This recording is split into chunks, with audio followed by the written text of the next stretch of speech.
క్రీస్తునందు చేరవచ్చినటువంటి ప్రియులైన దేవుని పిల్లలందరికీ ప్రభు అయిన యేసుక్రీస్తు వారి పేరట నా ప్రత్యేకమైన వందనాలు తెలియజేస్తూ ఉన్నాను.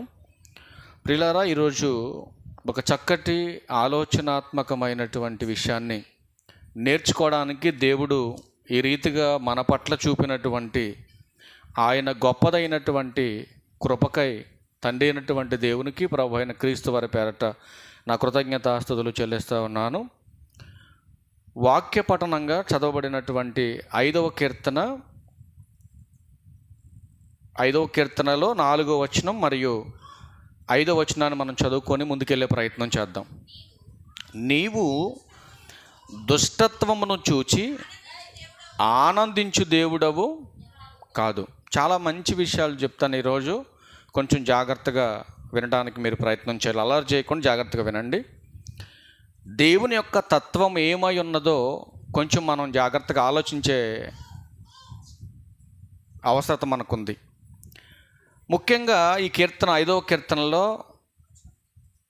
సమాజంలో ఉన్నటువంటి మనుషుల యొక్క తత్వాన్ని గుర్చినటువంటి ప్రస్తావన ఇక్కడ చేయడం జరుగుతుంది. దేవుని యొక్క తత్వం ఎలా ఉందంటే, ఆయన దుష్టత్వాన్ని చూసి, అంటే చెడును చూసి ఆనందించేవాడు కాదు. ఈరోజు మనుషులు సాటి మనుషులు చేస్తున్నటువంటి తప్పులను చూసి సంతోషపడవచ్చు, ప్రోత్సహించవచ్చు, వాళ్ళతో ఏకీభవించవచ్చు.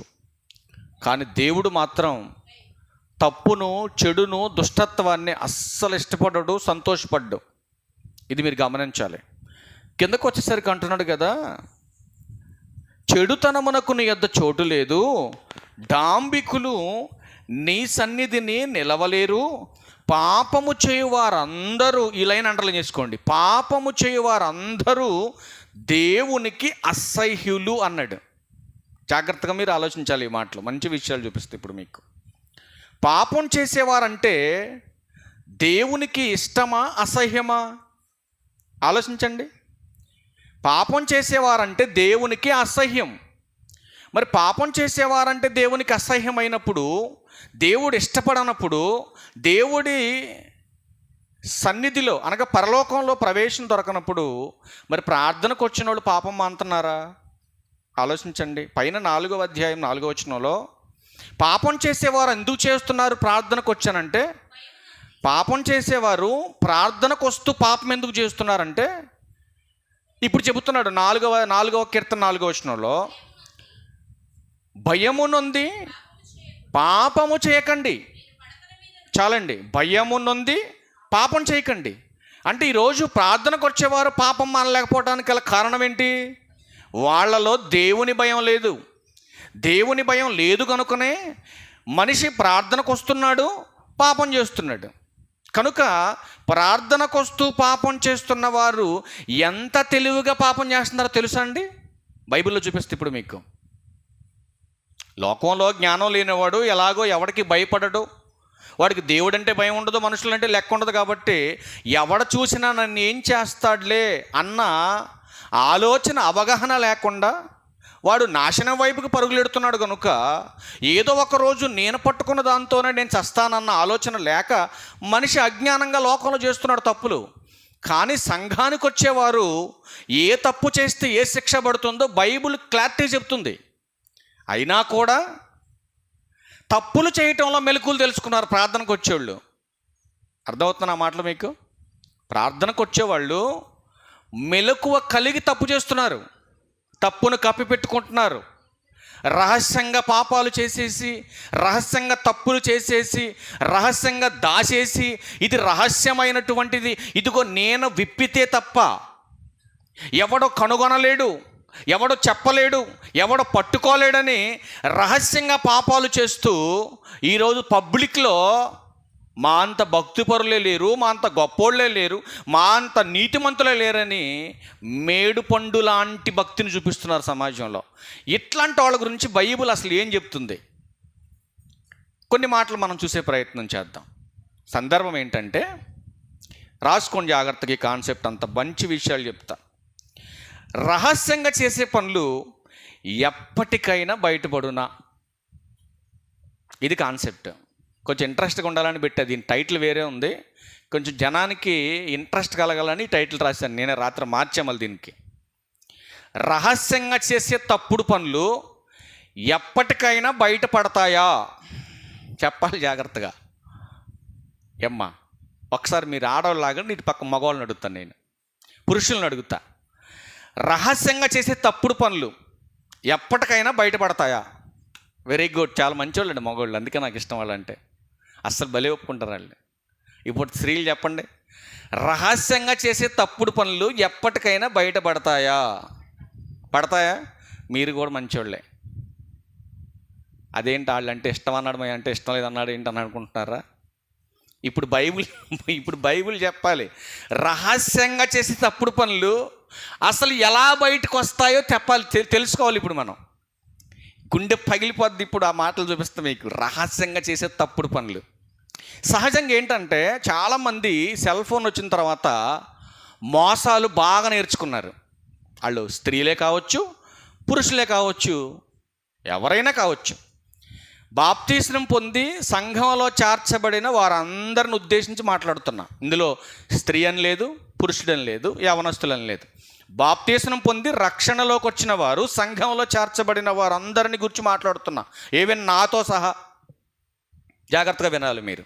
ఇప్పుడు రహస్యంగా చేసేవి మనం అనుకుంటాం, నేను దాదాపు 5-6 సంవత్సరాల నుంచి చేసుకుంటూ ముందుకు వస్తున్నా. నిజంగా రహస్యమైనవి బయటపడితే మరి 5-6 సంవత్సరాల్లో బయటపడాలి కదా నిజమైతే.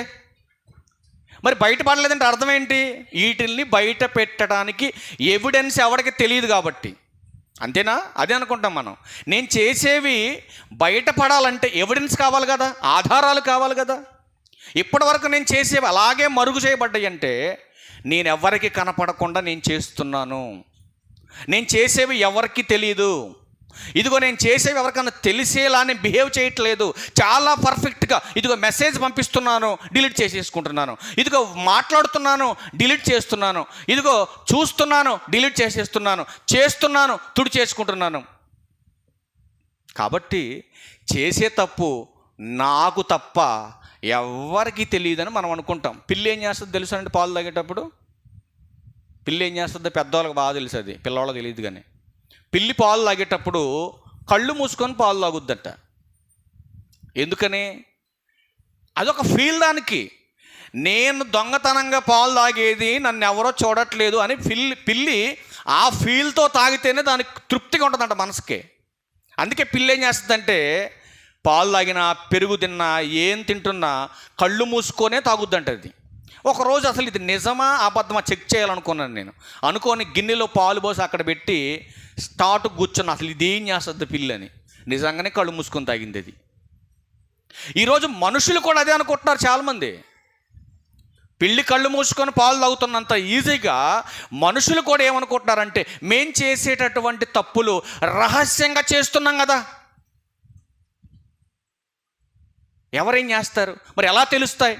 ఒకవేళ తప్పులు చేసినా నేను వీరరాఘపురంలో చేయట్లేదు కదా, అటు పుట్రాలిల్లో, ఇటు కొర్లమండిల్లో, లేకపోతే విజయవాడల్లో, లేకపోతే ఇంకో చోటకెళ్ళి తప్పులు చేస్తున్నా. ఇంకెవడు నా రహస్యాలు బయట పెట్టే మగాడి ఊరిలో అనుకునే వాళ్ళు ఉన్నారా లేదా? మన దగ్గర కాదు, బయట సమాజంలో ఉన్నారా లేదా? నాకు చాలామంది చెప్పారు ఇలాంటి విషయాలు. ఎందుకంటే మనం అనుకుంటాం నేను చేసేది ఎవరికి తెలియదులే అని. కానీ బైబిల్ ఎంత బట్టబయలు చేసిందంటే ఈ విషయాన్ని నిజంగా నేను చాలా ఆశ్చర్యపోయాను మొన్న కూర్చొని ఈ మాట రాసేటప్పుడు. మర్చుకోక మాట చూద్దాం. ముందుగా చాలా ఉన్నాయి కాబట్టి కొన్ని మీకు ఎగ్జాంపుల్ చూపిస్తా. ఫోన్ సైలెంట్లో పెట్టుకోండి దయచేసి ప్లీజ్, రిక్వెస్ట్గా చెప్తున్నా మీకు. మార్కు సువార్త 4వ అధ్యాయం. అన్నీ రాసుకోండి తల్లి, ఎందుకంటే ఒకవేళ మన దగ్గర ఏమైనా ఉన్నాయో ఈ రహస్యాలు ఖచ్చితంగా దొరికిపోవడానికి మనం టైం దగ్గర పడిందని మనం భయంతో చూడాలి ఈ మాటలన్నీ. మార్కు సువార్త 4వ అధ్యాయం. అన్నీ రాసుకోండి, జాగ్రత్తగా వినండి. మీ దగ్గర ఏమైనా రహస్యం ఉంటే బయటపడబోతుంది, కొంచెం జాగ్రత్తగా దాచుకొని మనం వీటిని చూద్దాం. మార్కు సువార్త 4వ అధ్యాయం 22వ వచనం చూడండి. రహస్యము ఏదైనను తేటపరచబడటకే కానీ ఏదియు మరుగు చేయబడలేదు అన్నాడు. అంటే మరుగ్గా ఉన్నది, రహస్యంగా ఉన్నది, గుట్టుగా ఉన్నది. ఇది తెలియపరచబడదలే, తెలుసుకోవాలంటే నేను చెబితే తప్ప ఎవడికి తెలియదులే అని నువ్వు అనుకుంటున్నావా? కానీ ఏమంటున్నాడు ఇక్కడ, రహస్యం ఏదైనానో తేటపరచబడకపోదు. అది ఏదైనా కావచ్చు, మంచి అయినా కావచ్చు, చెడైనా కావచ్చు. రహస్యంగా నువ్వు చేసేది ఏదైనా తేటపరచబడకపోదంటే అర్థం ఏంటి? తేటపరచబడకపోదంటే అర్థం ఏంటి? బయటపడక తప్పదంటున్నాడు. కిందకు వచ్చరికి ఏమన్నాడు? బయలబడుటకే కానీ ఏదియు మరుగు చేయబడదు. నువ్వు రహస్యంగా చేసే ప్రతిదీ కూడా ఏదో ఒకరోజు బయటికి రాక తప్పదంటున్నాడు. మరొక మాట చూడండి, లూకాసు వార్త 8వ అధ్యాయం 17వ వచనం తీయండి. లూకాసు వార్త 8వ అధ్యాయం 17వ వచనం. తేటపరచబడని రహస్యం ఏదీ లేదు. అబ్బా, ఎంత బాగుంది చూసారండి. అంటే బయటపడకుండా రహస్యంగా దాచేది ఏమీ లేదు. ఎంత క్లియర్గా బైబిల్లో రాయించాడు చూడండి. చదవండి ఒకసారి మళ్ళీ దాన్ని. తేటపరచబడని రహస్యం ఏదీ లేదు, తెలియజేయబడకయు బయలుపడకయు నుండు మరుగైనది ఏదీ లేదు. నువ్వెంత రహస్యంగా చేస్తున్నా, ఎంత రహస్యంగా చేస్తున్నా ఖచ్చితంగా బయటపడకది తప్పదు. మరొక మాట చూడండి, ఇంకా యోబు గ్రంథం. ఎక్కడెక్కడ చేస్తే కూడా బయటపడతాయి. ఎంత బాగా చెప్పాడండి బైబిల్లో. నిజంగా కన్న తండ్రి ఎంత గొప్పోడండి మన పట్ల. యోబు గ్రంథం 12వ అధ్యాయం 22వ వచనం చూడండి ప్రియులారా. యోబు గ్రంథం 12వ అధ్యాయం 22వ వచనం. చాలామంది అనుకుంటారు వెలుగులో చేస్తే కదా కనపడేది తప్పులు, పగలు చేస్తే కదా తెలిసిపోయేది, అందరి ముందు చేస్తే కదా దొరికిపోయేది. ఇప్పుడు నేను చీకట్లో చేస్తున్న తప్పులు, చాలామంది ఉంటారంటే దొంగలు ఎక్కువ పాపాలు చీకట్లో చేస్తారు. వాళ్ళు చీకటి సంబంధులు కనుక చీకటిని ఆశ్రయిస్తారు. వాళ్ళు వెలుగు సంబంధులు అయితే చీకట్లో ఏం పని వాళ్ళకి? ఆలోచించండి. అందుకే ఈ పాపం చేసే వాళ్ళందరూ ఎక్కువ దేన్ని ప్రేమిస్తారంటే పగలను ఎవడ ఇష్టపడ్డు, చీకటిని ఎక్కువ ఆశ్రయిస్తారు. అందుకే ఏమంటున్నాడంటే, చీకటిలోని రహస్యములను ఆయన బయలుపరచుచు. చాలండి, ఒక్క నిమిషం అక్కడ ఆగుదాం, చాలు మనకు అంతవరకు. అంటే చీకట్లో చేసేవి కూడా బయటపడిపోతాయా? ఖచ్చితంగా బయటపడతాయండి. మరొక మాట చూద్దాం చూడండి బైబిల్లో. అంటే చీకట్లో చేసినవి కూడా బయటపడక తప్పదన్నాడు. అంటే మరుగైన చోట చేసినా కూడా దాన్ని తీసుకొచ్చి నడి రోడ్లో పెడతాడు. తీసుకొచ్చి నువ్వు ఎక్కడో చేస్తావు, బయట రహస్యంగా చేస్తూ ఉంటావు చీకట్లో, కానీ వాటిని పట్టుకొచ్చి నడి వీధిలో బయలుపరుస్తున్నాడు దేవుడు. ఇంకొక మాట చూపిస్తాం మీకు. జపన్య గ్రంథం తీయండి. జపన్య గ్రంథం చాలా బాగుంటుందండి. మాట చూడండి జాగ్రత్తగా, అందరూ దీని బైబిల్. జపన్య గ్రంథం. చాలామంది అనుకుంటారు కదా, మేము చీకట్లో చేస్తున్నాం, ఊరిడిచిపెట్టి చేస్తున్నాం, ఊరు అవతల చేస్తున్నాం. జపన్య గ్రంథం 3వ అధ్యాయం 5వ వచనం. మరి ఇవన్నీ ఎవరికి తెలుసు? ఆయన రహస్యమైనది ఏదియు, పైనుంచి రండి 5 నుంచి రండి. అయితే న్యాయము తీర్చు యెహోవా దాని మధ్యనున్నాడు, ఆయన అక్రమం చేయవాడు కాడు. అనుదినము తప్పకుండా ఆయన న్యాయ విధులను బయలుపరచును, ఆయనకు రహస్యమైనది ఏదీ లేదు. తర్వాత చదువుదాం మాట, ఒక్క నిమిషం అక్కడ ఆగుదాం. అంటే రహస్యంగా చేసేవన్నీ కూడా ఎవరు చూస్తున్నారని చెబుతుంది ఇక్కడ గ్రంథం. ఆయనకు రహస్యమైనది ఏది కూడా లేదు. ఆయనకి ఏమి ఇష్టమని చెబుతున్నాడు? న్యాయము తీర్చు యెహోవా దాని మధ్యనున్నాడు, ఆయన అక్రమము చేయువాడు కాడు.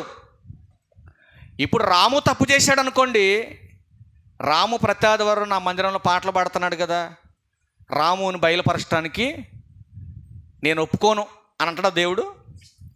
ఇప్పుడు విక్రపాల్ అనేవాడు మంచి ప్రసంగాలు చేస్తున్నాడు కదా, నా సేవకుడు కదా, నా పనోడు కదా, కాబట్టి వీడు చేసే రహస్యమైనవి బయట పెట్టకూడదు, నేను దాచుకుంటా అంటాడు దేవుడు. ఇక్కడ విక్రపాల్ అయినా, నువ్వు రెవరెండ్ అయినా, బిషప్ అయినా, ఎవరైనా సరే, దేవుడు అన్యాయస్తుడు కాదు. ఇది గమనించాలి మీరు. ఎందుకంటే ఆయన అనుదినము తప్పకుండా న్యాయ విధులను బయలుపరచువాడు, ఆయనకు రహస్యమైనదేమీ లేదని చెబుతూ కిందకు వచ్చేసరికి చెబుతున్నాడు, ఆయనను నీతిహీనులు సిగ్గు ఎరుగరు అన్నాడు. అబ్బా, ఎంత కఠినంగా ఉందండి మాట. ఎంత చెబుతున్నా దేవుడు, ఒరే నాయన, నువ్వు చేసే తప్పులు నేను బయట పెడతాను రా, నిన్ను పట్టుకుంటాను రా, 10 మందిలో తీసుకొచ్చి నేను నిలబెడతాను రా అని దేవుడు చెబుతున్నా, నీతిహీనులు అంటే జ్ఞానం లేనోళ్ళు అస్సలు సిగ్గే ఎరగరంటండి వాళ్ళు. నువ్వెన్నన్నా చెప్పు, దేవుడు పట్టుకుంటాడ్రా పట్టుకుంటాడ్రా పట్టుకుంటాడ్రా, ఎన్నన్నా చెప్పు. సిగ్గు లేనోళ్ళు ఏం చేస్తారండి? ఏం చేస్తారు సిగ్గు లేనోళ్ళు? ఎందుకు సిగ్గులేదు వీళ్ళకి? కొరింథీయులకు రాసిన మొదటి పత్రిక. ఎందుకు సిగ్గులేదు వీళ్ళకి? ఎందుకు ఇంకా రహస్యంగా పాపాలు చేస్తున్నారు? ఎందుకు సిగ్గులేదు? చూడండి, కొరింథీయులకు రాసిన మొదటి పత్రిక 15వ అధ్యాయం 34వ వచనం చూడండి. ఎందుకు సిగ్గులేదు వాళ్ళకి? దేవుని గూర్చినటువంటి జ్ఞానం వారికి లేదు. చూసారండి, ఏమి లేదంట వాళ్ళకి. ఎంత చెప్పినా కూడా ఇంకా రహస్యంగా పాపాలు చేసే వాళ్ళకి ఏమి లేదు, దేవుని గూర్చినటువంటి జ్ఞానం లేదు. అయినా సరే కొందరికైనా సిగ్గు కలుగుటకు ఇలాగూ మీతో చెప్పుచున్నాడు పౌలు గారు కొరింథీ సంఘాన్ని. కొందరికి ఎలాగో సిగ్గు లేదు, అయినా సరే కొందరికైనా కొద్దిగా మీకన్నా సిగ్గు ఏమన్నా కలుగుద్దేమో, ఈ పనులు మాంతారేమోనని మిమ్మల్ని హెచ్చరిస్తున్నాను అంటున్నాడు ప్రేమపూర్వకంగా. కొందరినైనా హెచ్చరిస్తున్నాడు ఆయన.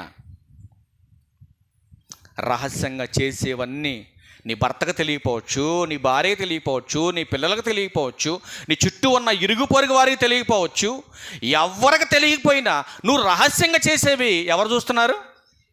దేవుడు చూస్తున్నాడు. ఇంకొక మాట చూడండి, కీర్తనల గ్రంథం 90వ కీర్తన 8వ వచనం.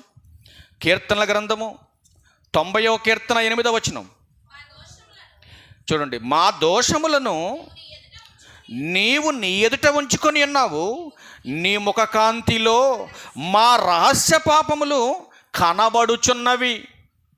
ఎక్కడ రికార్డ్ అవుతున్నాయి ఇవన్నీ? రహస్యంగా చేసేవన్నీ ఎక్కడ రికార్డ్ అవుతున్నాయి? దేవుని దగ్గర రికార్డ్ అవుతున్నాయి. మరి దేవుడే సాక్షి అయితే, మొన్న ఒకరోజు మాట్లాడాను నేను, మనం చేసే పాపాలకు ఒకవేళ మనుషులు సాక్షులైతే సాక్ష్యాలను తారుమారు చేసే అవకాశం ఉంది. కానీ మనం చేసే పాపాలకు దేవుడే సాక్షి అయితే తప్పించుకునేవారు ఎవరైనా మాట్లాడాను మొన్న ఒకరోజు.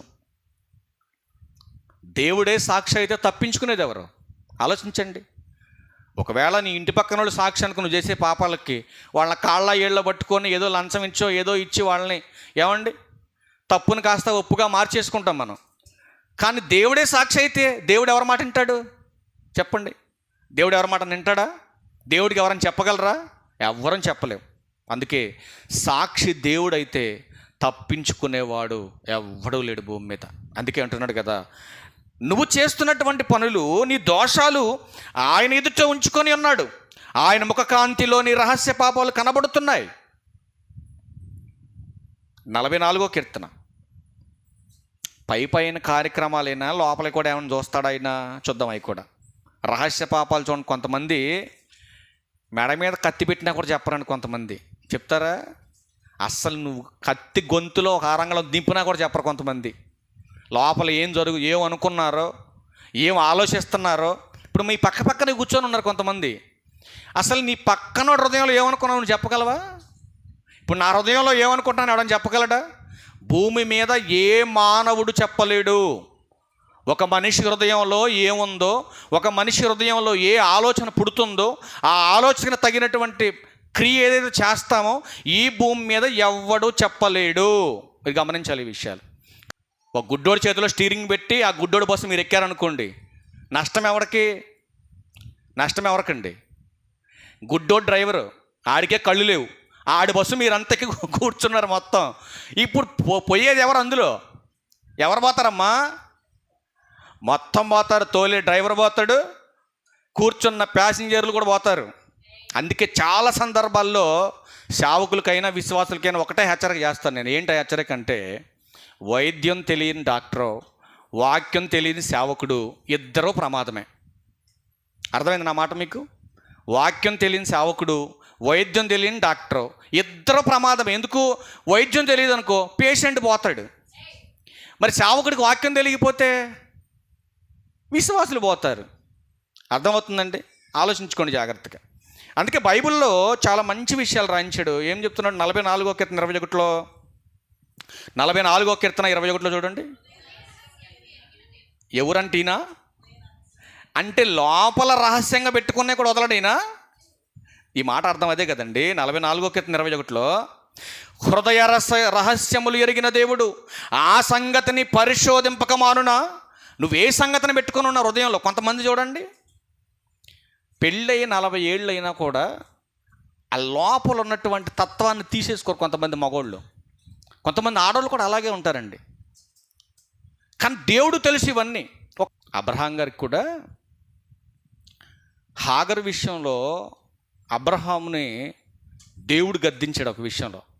ఎవరన్నాడు తెలుసా? అబ్రహాము ఈ సమయంలో శారా ఏం చెప్తే అది వినమన్నాడా లేదా? ఉందా బైబిల్లో? ఉందా? కానీ ఆదాము దగ్గరకు వచ్చేసరికి ఏమన్నాడు తెలుసా? ఆదాము, నీవు నీ భార్య మాట విని. ఈ 2 పదాలు చాలా తేడా ఉందని గమనించాలి బుర్రబెట్టి. దేవుడు చేయొద్దన్నది భార్య చెప్పినా వినటానికి వీల్లేదు. వాక్య విషయంలో చెప్తే అస్సలు వినను నేను. ఫ్యామిలీ విషయాల్లో నాకు తెలియని కొన్ని ఉంటాయి, చెప్తే వింటాను నేను. దేవుని పనిలో నాకు తెలియని ఏమైనా ఉంటే ప్రోత్సహిస్తే వింటాను నేను. మిగతా విషయంలో ఎవరు చెప్పినా విన్ను. నేను చెప్పింది వినాలి ఎవరైనా. అక్కడికి వచ్చేసరికి హాగర్ విషయంలో దేవుడేమో వాగ్దాన పుత్రుడు ఇస్సాకుని సింహాసనం మీద కూర్చోబెట్టాలని చూస్తుంటే, ఏమండి, హాగర్ కుమారుడైన ఇస్మాయిల్ని తీసుకెళ్ళి కూర్చోబెట్టాలన్న ఆలోచన అబ్రహాం గారిలో కనపడుతుంది. అక్కడ సందర్భం ఏంటి? ఇస్సాకు పాలు విడిచాడు, గొప్ప విందు చేయించాడు. అక్కడ విందు కార్యక్రమం జరిగింది, ఒక ఫంక్షన్ జరిగింది అబ్రహాం గారి కుటుంబంలో. ఫంక్షన్ వాతావరణంలో ఇల్లుంటే, ఏంటి నా కొడుకు నీ కొడుకు కాదా? ఆడే నీ కొడుకా? ఆడి మీద నువ్వు చూపిస్తావు ప్రేమంతా, నా కొడుకు మీద చూపించమని ఇక్కడ తల్లుల మధ్య గొడవ వచ్చేసింది. ఇప్పుడు అబ్రహాం గారు ఎవరు చెప్పాలి? ఆగర చెప్పాలా, శారమ్మ చెప్పాలా? ఇప్పుడు కర్రం అంటే కప్ప కోపం, ఎడం అంటే పాము కోపంలాగా ఉంది వీళ్ళిద్దరి మధ్యలో. ఇప్పుడు అయినా సరే హాగర మీద ఎక్కువ మొదలు చూపిస్తున్నాడు ఈయన. వెంటనే దేవుడు ఎంటర్ అయిపోయాడు, వచ్చి చెప్పాడు, అబ్రహాం, ఈ సిచ్యువేషన్లో జరిగినటువంటి దాంట్లో తీర్పు ఏంటంటే, నీ భార్య అయిన శారా చెప్పింది వినాలి, ఇదే ఫైనల్ అన్నాడు. కానీ ఆదాం గారి విషయంలో ఏం చెప్పాడంటే, ఆదాము, నీవు నీ భార్య మాట విని నేను నీకు ఆజ్ఞాపించినటువంటి మాటను పక్కన పెట్టి నీ భార్య మాట విని తిన్నావు కనుక ఇక నువ్వు కష్టపడక తప్పదు నాయన, కష్టపడిపో అన్నాడు. అంతే. కొన్ని సందర్భాల్లో స్త్రీల మాట వింటే ఆదాం గారికి బట్టిన గతి పడద్దు మనకు కూడా. కొన్ని సందర్భాల్లో శారమ్మ మాట విని అబ్రహాం ఎంత ప్రయోజకుడయ్యాడో, అలాగే కొన్ని సందర్భాల్లో భార్యల మాట విని ప్రయోజకులైన వాళ్ళు కూడా లేకపోలేదు. అంటే స్త్రీలలో 2 తత్వాలు కనపడుతున్నాయి మనకి. ఒకటి పడగొట్టే తత్వం, రెండోది నిలబెట్టే తత్వం. అంటే పడగొట్టాలన్నా నిలబెట్టాలన్నా ఎవరి చేతిలో ఉంది? అందుకే గుణవతి అయిన భార్య అన్నాడు, జ్ఞానవంతురాలు అన్నాడు. మూడవది భార్య అంటే బాధ్యత కలిగింది. భార్య అని పిలువబడుతున్నాం అంటే అర్థం ఏంటి? బాధ్యత కలిగిందని అని అర్థం. ఇప్పుడు బాధ్యతను కాస్త పక్కన పెట్టి బరితెగించి తిరిగేసి రహస్యంగా చేసే తప్పులను చేసేసి రహస్యంగా దాచేసుకొని ఏమీ తెలియనట్టుగా వచ్చి యాక్టింగ్ చేసావనుకోండి, ఇప్పుడు వీటన్నిటిని చిట్టా బయటకు తీసేది ఎవరని చెప్తున్నాడు దేవుడు. ఇప్పుడు చూపిస్తాం మీకు, అదిరిపోద్ది, చాలా మంచి మాటలు చూపిస్తాం ఇప్పుడు మీకు. కొరింథీయులకు రాసిన మొదటి పత్రిక తీయండి, చివరికి వెళ్ళిపోదాం. ఇక కొరింథీయులకు రాసిన మొదటి పత్రిక 4వ అధ్యాయం 5వ వచనం. కాబట్టి సమయము రాకమునుపు, అనగా ప్రభు వచ్చే వరకు. ఎందుకు చెప్పాడంటే ఈ మాట? మనం ఏమంటామంటే, మన నైజం ఏంటంటే, మనం చేసే తప్పులన్నీ మనం చేసేస్తూ ఉంటాం. చేసేసి ఎవరిదన్నా చిన్న తప్పు మనకు కనపడింది అనుకో, నేను ముందే అనుకున్నా వీళ్ళు మామూలు కాదు, వీళ్ళు ఏదో పెద్ద నీతిమంతులైనట్టు మన గురించి మాట్లాడతారా వీళ్ళు అని మనం ఏం చేస్తామంటే ఈజీగా ఎదుటివారి మీద నిందలేయడానికి చూస్తూ ఉంటాం. మనం మనిషి నైజం అంతే కదండి. ఇప్పుడు మనం ఎలాంటి వాళ్ళమన్నా కానివ్వండి, మన తప్పులు బయటన పడినంత వరకు మనం రాజులమే. ఇదంటే సామెత చెప్తారు కదా, దొరికితే దొంగ, దొరకపోతే దొర అంటారు.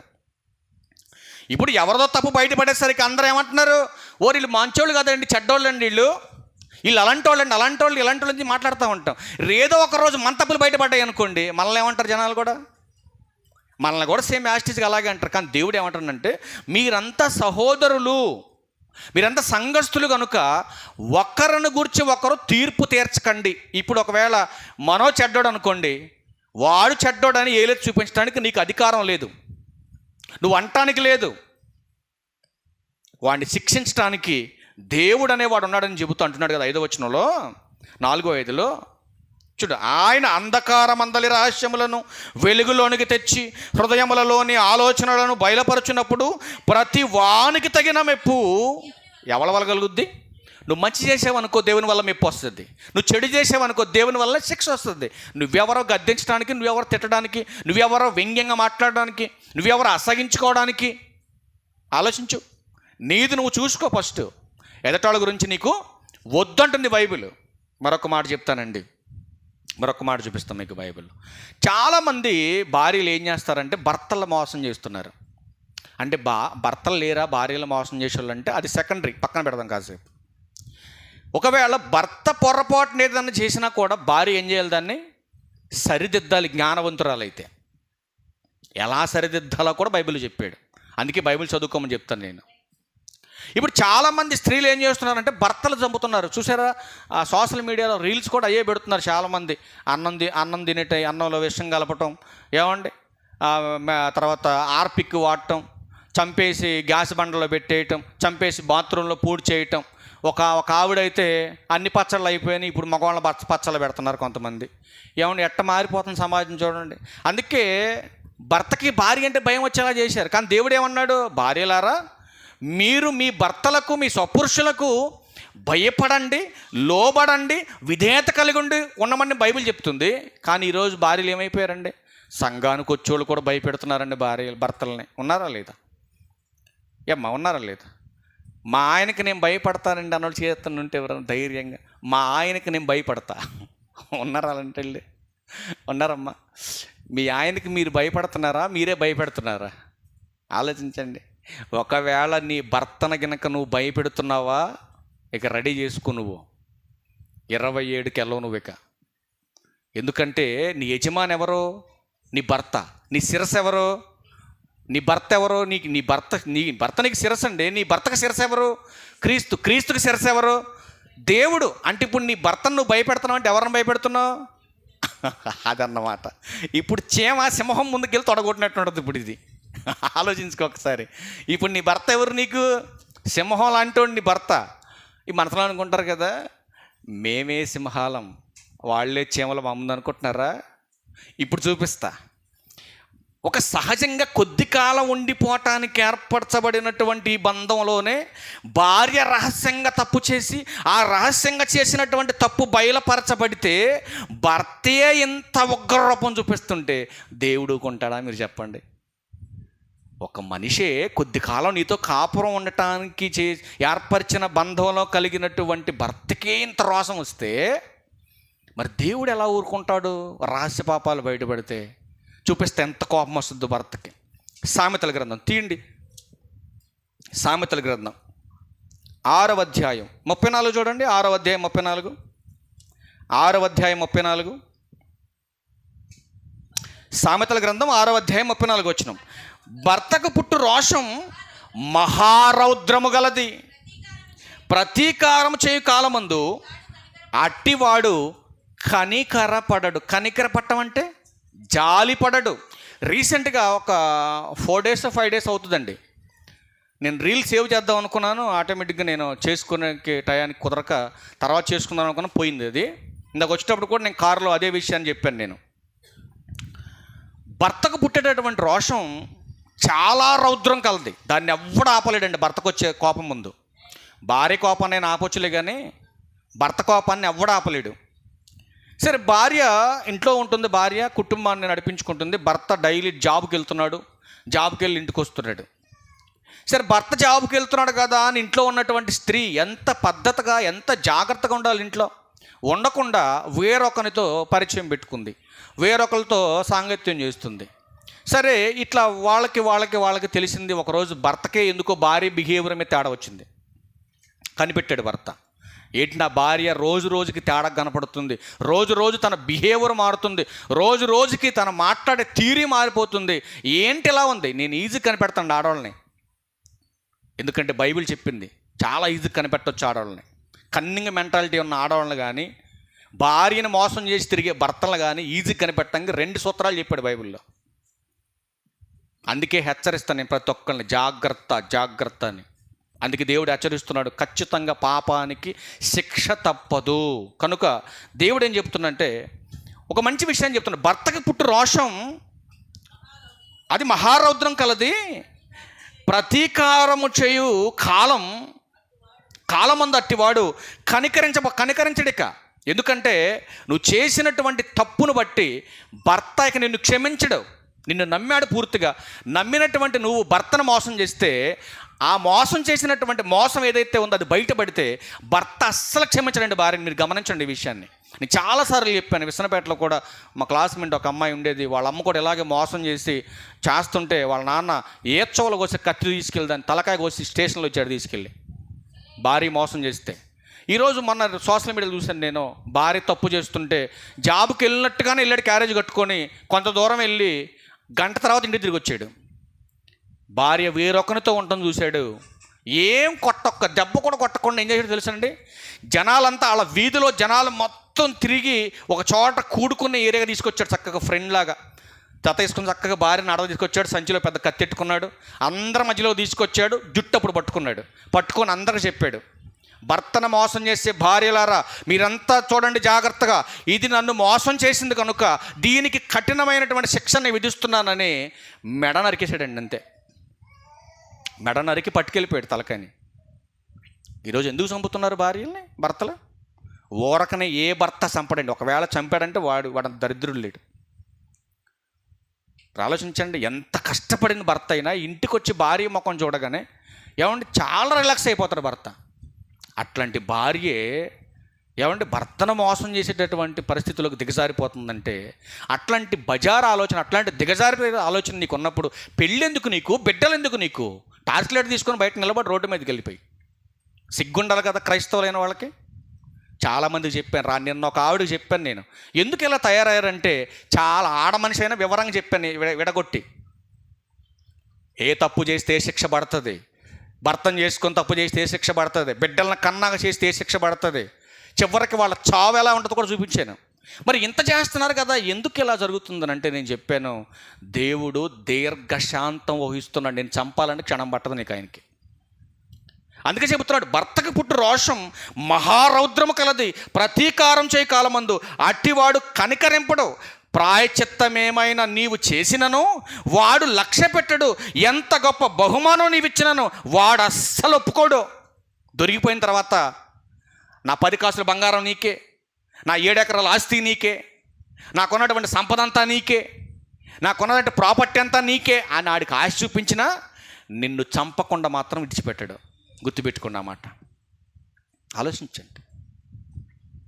చాలామంది అనుకుంటున్నారు, ఏమనుకుంటున్నారంటే మేము బయటికి వెళ్ళి చేస్తే కదా దేవుడు చూసేది, మేము బయటికి వెళ్ళి చేస్తే కదా మనుషులు చూసేది.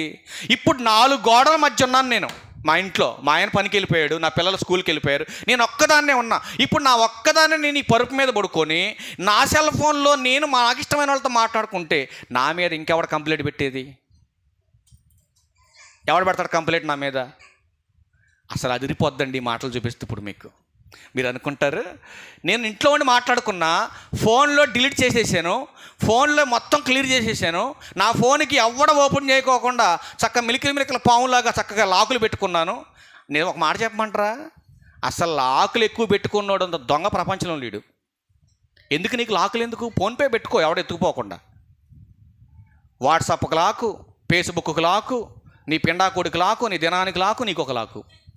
ఎందుకు ఇన్ని లాకులు? ఎందుకు నీ పోయే కాలం దగ్గర పడతాం కాకపోతే? ఎందుకని ఇన్ని లాకులు పెట్టారంటే మోసం చేస్తున్నారు. గుర్తుపెట్టుకోండి ఆడోళ్ళు. భర్త పెట్టాడు అన్ని లాకులు, మోసం చేస్తున్నాడు నిన్ను. భార్య పెట్టిందా, నిన్ను మోసం చేస్తుంది. నీకు నిజంగా దమ్ము ధైర్యం ఉంటే లాకులన్నీ సాడు పెట్టి భార్య ముందు పెట్టి ఫోన్ తీసుకెళ్ళి. స్త్రీలకేం చెప్తున్నాను నేను, నిజంగా నువ్వు నిజాయితీగా ఉంటే, దేవుని ముందు యథార్థంగా ఉంటే, అంటే లాకులన్నీ తీస్తే నీ భర్తే అసహించుకుంటాడు, నీ భర్త రౌద్రం కలిగి నన్ను చంపుతాడని భయం ఉంది. కానీ మరి దేవుడు చూస్తున్నాడు, దేవుడు నన్ను చంపుతాడన్న జ్ఞానం లేదా నీకు? ఆలోచించు ఒకసారి.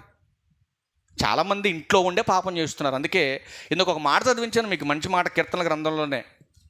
కీర్తన గ్రంథంలోనే 4వ కీర్తనలో ఒక మంచి మాట ఉందండి. వాళ్ళు ఎక్కడుండి ఆలోచన చేస్తారంట 4వ అధ్యాయం 4వ వచనంలో,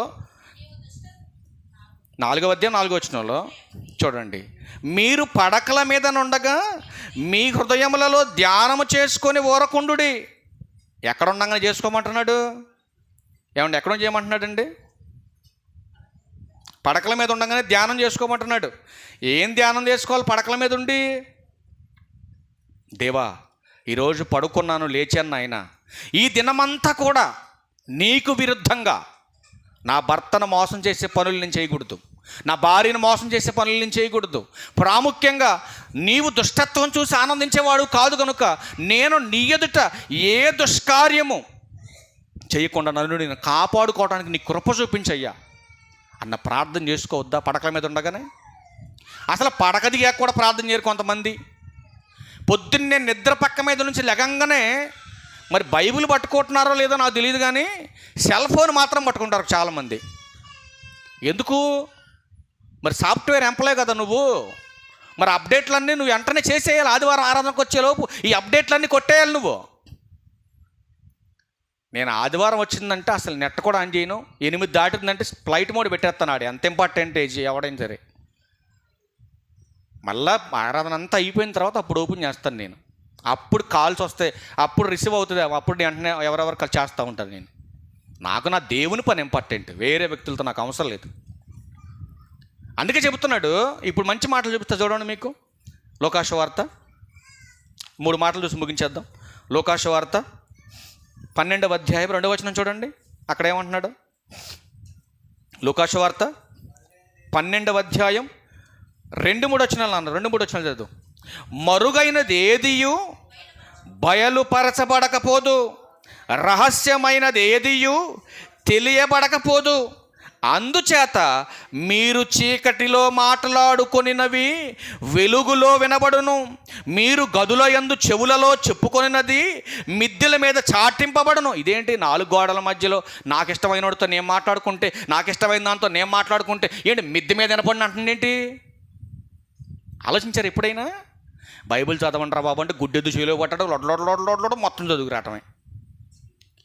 అసలు ఇక్కడ ఏమి రాయబడి ఉంది? అసలు ఏం చెబుతుంది ఈ అధ్యాయంలో? అసలు దేవుని యొక్క ఆలోచన ఏంటి? ఏది మరుగైంది, ఏది బయలుపరచబడుతుంది? ఏది మరుగైంది, ఏది బయలుపరచబడుతుంది?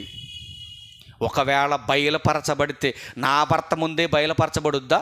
మా అత్తమామల ముందు బయలుపరచబడుద్దా? నా బిడ్డల ముందు బయలుపరచబడుద్దా? అసలు ఒక మాట ఇక్కడ ఆగుదామండి. బిడ్డల చేతికి వచ్చిన తర్వాత తల్లి తప్పు చేసింది అనుకోండి, ఆ బిడ్డల ముందే తల్లి తప్పు చేసిందని నిలదీసి నుంచోబెట్టారు అనుకోండి, ఆ బతుకు అవసరం అంటావా జీవితానికి? చెప్పండి మీరు, అవసరం అంటారా? ఎంత హీనంగా ఉంటుందండి ఆ స్థితి. నీ తండ్రి తప్పు చేశాడరా అని స్కూల్లో ఎవడన్నా అడిగాడు అనుకోండి, పిల్లోడిని తలెత్తుకుంటాడు స్కూల్లో. ఒరి నీ తల్లి ఎలాంటిదంట కదరా అని స్కూల్లో ఎవడన్నా 10 మంది పట్టుకొని అడిగారు అనుకోండి, పిల్లోడు తట్టుకోగలడా? మీరు ఆలోచించండి. ఇకనైనా మానొద్దా? ఏంటి నీ భర్త అమాయకుడైతే మాత్రం నువ్వు తప్పు చేయాలని ఉందా? నువ్వు ఎలా ఎందుకు తయారవని 10 మంది నిన్ను దారిలో నిలబెట్టి అడిగారు అనుకోండి, బ్రతకగలవా? ఆలోచించు. అందుకే బైబిల్ అంటున్నాడు కదా 3వ వచనంలో, అందుచేత మీరు చీకటిలో మాట్లాడుకొనినవి, ఏంటి చీకటిలో మాట్లాడుకున్నవి వెలుగులో వినబడును అంటున్నాడు. మీరు గదుల యందు చెప్పుకొనినవి, ఏంటి గదుల్లో చెప్పుకునేవి, గదుల్లో మాట్లాడుకునేవి ఎక్కడ వినపడతాయి అంటున్నాడు? మిద్దెల మీద వినపడతాయి అంటున్నాడు. అసలు మిద్దెల మీదకి ఎట్ట వెళ్ళిపోయినాయి ఈ మాటలు? నేను రహస్యంగా కదా నేను మాట్లాడుకున్న గదిలో కూర్చొని, మరి మిద్దె మీదకి ఎలా వెళ్ళిపోయినాయి ఈ మాటలు? పక్కన మార్తం మీనుంటుంది, ఎదురుగా మార్తం మీనుంటుంది, లేదంటే స్వార్థం మీనుంటుంది అనుకుంటున్నారు కదా మీరు. అసలు వీళ్ళు ఎవరు లేరు, అందరూ నాట్లోకి వెళ్ళిపోయారు, ఎవరు లేరు ఇంటికాడ, నేను ఒక్కదాన్నే ఉన్నా. మరి ఎట్టన పడింది అక్కడికి వెళ్ళి మాట? ఆలోచించారు ఎప్పుడన్నా? ఇదేం ఆలోచించం మనం. నా డోర్ నేను వేసుకున్నా కదా, నా ఇంట్లో నేను కూర్చున్నాను కదా, మరి నేను మాట్లాడుకున్న మాటలో నేను వేరొకరితో మాట్లాడి, నేను వేరొక దాంతో మాట్లాడుకున్న మాటలో ఎట్ట తెలిసింది? ఎక్కడో అక్కడ ఉన్నటువంటి చిన్నపిల్లయ్య వాళ్ళ ఇంటి దగ్గర ఎట్ట తెలిసింది నేను ఏడో మాట్లాడితే? అసలు ఈ సంగతి ఎట్టెళ్ళిందో బైబిల్ చెప్పాలి, నేనుగా చెప్పేది. మనం ఎక్కడ బాధపడుతుందో తెలుసా అండి? నేను చేసింది తప్పు కాబట్టే కదా 10 మంది తప్పుగా మాట్లాడతాను బాధపడరండి. ఏంటి నేను ఇంత గుట్టుగా చేస్తే అక్కడ ఎట్ట తెలిసింది అబ్బా?